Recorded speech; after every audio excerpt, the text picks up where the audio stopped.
নমস্কাৰ প্ৰিয় দৰ্শক, বহুত দিনৰ মূৰত এটা নতুন ভিডিঅ'ৰ সৈতে মই হিমাদ্ৰীয়ে আপোনালোকক স্বাগতম জনাইছোঁ। আশা কৰোঁ আপোনালোক কুশলে আছে। আজিৰ ভিডিঅ'টোত মই লৈ আহিছোঁ এৰী সূতা কেনেকৈ কটা হয় আৰু লগতে মই নিজ হাতেৰে কৰা এযোৰ চাদৰ মেখেলা। মই এৰী সূতা কটাৰ ভিডিঅ'টো আগৰ এটা ভিডিঅ'ত দিছিলোঁ যদিও কাৰিকৰী বিজুতিৰ কাৰণে তাত সম্পূৰ্ণ স্পষ্টকৈ মাতটো নোলালে, সেইকাৰণে এইবাৰ মই আকৌ এবাৰ সেই ভিডিঅ'টো প্ৰচাৰ কৰিব বিচাৰিছোঁ। লগতে আপোনালোকৰ সহায় সহযোগিতা কামনা কৰিছোঁ। যদিহে আপুনি মোৰ ভিডিঅ'টোত নতুন হয় তেনেহ'লে প্লিজ ছাবস্ক্ৰাইব কৰিব আৰু লগতে লাইক, কমেণ্ট আৰু শ্বেয়াৰ কৰিব। তেনেহ'লে আহকচোন ভিডিঅ'টো আৰম্ভ কৰোঁ। মোৰ আজিৰ তাঁতশালত আছে পকোৱা সূতাৰ তিয়নি গামোচা। গামোচাখনৰ বহলটো বহুত বেছিকৈ দিয়া হৈছে আৰু ইয়াত ফুল বচা নাই কাৰণ তিয়নি গামোচা হয়, সেইকাৰণে। গামোচাকেইখন বৈ প্ৰায় শেষেই হৈছেগৈ আৰু বেছি নাই। পকোৱা সূতাৰ এনেকুৱা গামোচা ডেইলি ব্যৱহাৰৰ কাৰণে বহুত সুবিধা হয়, বিশেষকৈ গৰমৰ দিনত এনে কপাহী কাপোৰ ব্যৱহাৰ কৰি ভাল লাগে। এতিয়া আহক দেখুৱাওঁ মই হাতেৰে কৰা এম্ব্ৰইডাৰী ফুলটো। এই ফুলটো মই এযোৰ চাদৰ মেখেলাত কৰিছোঁ।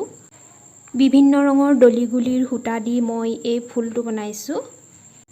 কাপোৰযোৰ অৱশ্যে সম্পূৰ্ণ হোৱা নাই, সম্পূৰ্ণ হ'লে মই নিশ্চয় দেখুৱাম। আৰু এই কাপোৰযোৰৰ সৈতে ব্লাউজ পিছো মই ফুল কৰি দিছোঁ।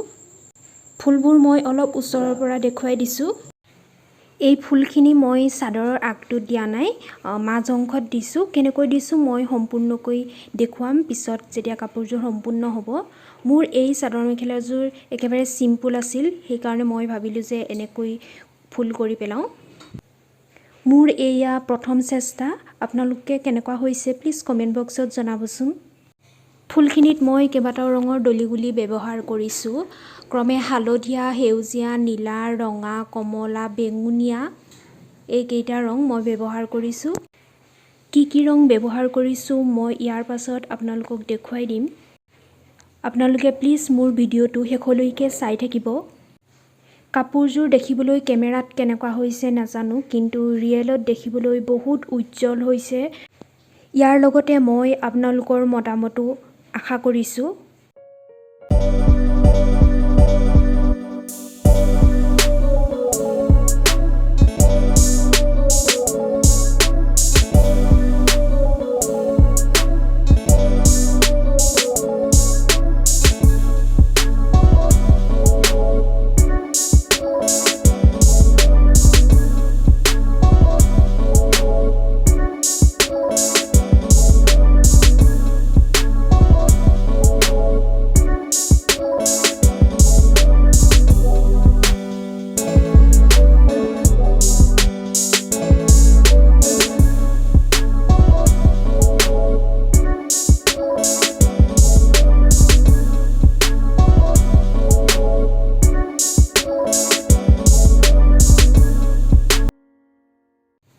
মই ব্যৱহাৰ কৰা দলিগুলিৰ ৰংকেইটা হৈছে এইকেইটা: গুলপীয়া, বেঙুনীয়া, হালধীয়া, সেউজীয়া, ৰঙা, কমলা আৰু নীলা।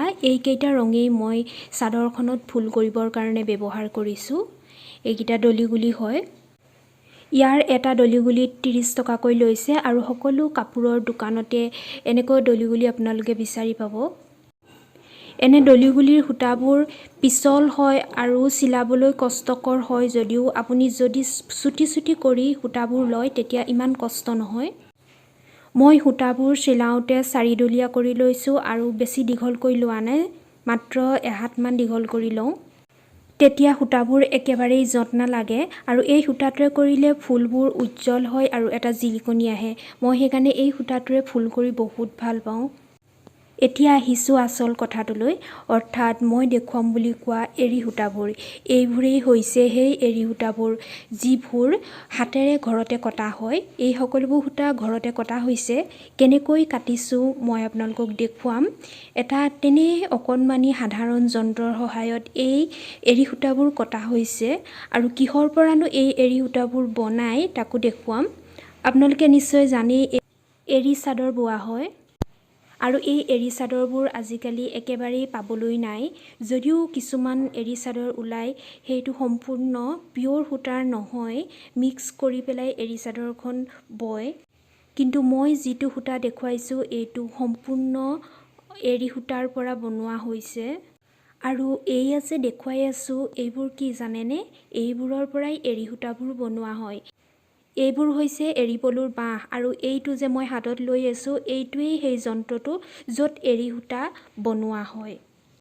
আৰু ইয়াক টাকুৰি বুলি কোৱা হয়। আৰু ইয়াত কেনেকৈ এৰী সূতাবোৰ কটা হয় মই অলপমান আপোনালোকক দেখুৱাই দিছোঁ, চাওকচোন।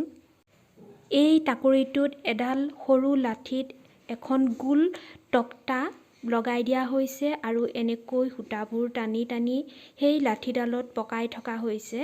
আৰু কপাহৰ দৰে এই লেটাৰ বাঁহবোৰৰ পৰা সূতাডাল হাতেৰে টানি টানি দীঘল কৰি থকা হৈছে আৰু যিবোৰ জাবৰ হয় সেইবোৰ হাতেৰে আঁতৰাই দিছে আৰু এই পাকটোৰ দ্বাৰা সূতাডাল হৈ পৰিছে। এৰী পলুৰ বাঁহটো হাতত এনেদৰে পকাই লৈছে আৰু সেইডাল হাতেৰে টানি টানি দীঘল কৰিছে। দেখাত যেনেকৈ সহজ ঠিক তেনেকৈ বনাবলৈও সহজ। যিটো ৰিয়েল এৰী সূতা হয় তাৰ এটা নিজস্ব জিলিকনি আছে। এই জিলিকনিটোতেই ধৰিব পাৰি যে ই এৰী সূতা হয়। সম্পূৰ্ণ পিয়'ৰ এৰী সূতাৰ পৰা বনোৱা এৰী চাদৰখন ল'বলৈ বহুত কোমল হয় আৰু লগতে বহুত উমাল। ঠাণ্ডা দিনত ল'বলৈ বহুতেই ভাল লাগে। ইয়াৰ পিছত মই ঘৰতে বোৱা এৰী চাদৰো দেখুৱাম ইয়াৰ পাছৰ ভিডিঅ'ত। হাতৰ আঙুলিত পকাই লোৱা এই কপাহটো হৈছে এৰী পলুৰ বাঁহ, যিটো মই অলপ আগত দেখুৱাইছিলোঁ। এই কপাহটোৰ পৰা টানি টানি সূতাডাল বনাওঁতে অলপ কষ্ট হয়, বহুত বেছি কষ্টও নহয় এইটো বনাবৰ কাৰণে। আৰু এইদৰে টাকুৰিত ঘূৰাই সূতাডাল থৈ দিয়া হয়। এনেকৈয়ে এৰী সূতাবোৰ কাটি গৈ থাকে। এয়া চাওক, মই অলপ ওচৰৰ পৰা দেখুৱাইছোঁ কেনেকৈ ইয়াত সূতাখিনি পকাই ৰখা হয়। এইটোৱেই হৈছে লেটাই। প্ৰিয় দৰ্শক, আপোনালোকে বাৰু কেতিয়াবা এই যন্ত্ৰটো দেখিছেনে? যদি দেখিছে তেনেহ'লে প্লিজ কমেণ্ট কৰি জনাবচোন। অসমীয়া সমাজৰ স্বাক্ষৰ বহন কৰা এনে কিছুমান বস্তু বৰ আপুৰুগীয়া। আৰু এইয়া যে দেখুৱাইছোঁ এইবোৰ হৈছে মুগা সূতা। এইবোৰো ঘৰতে কটা হয়।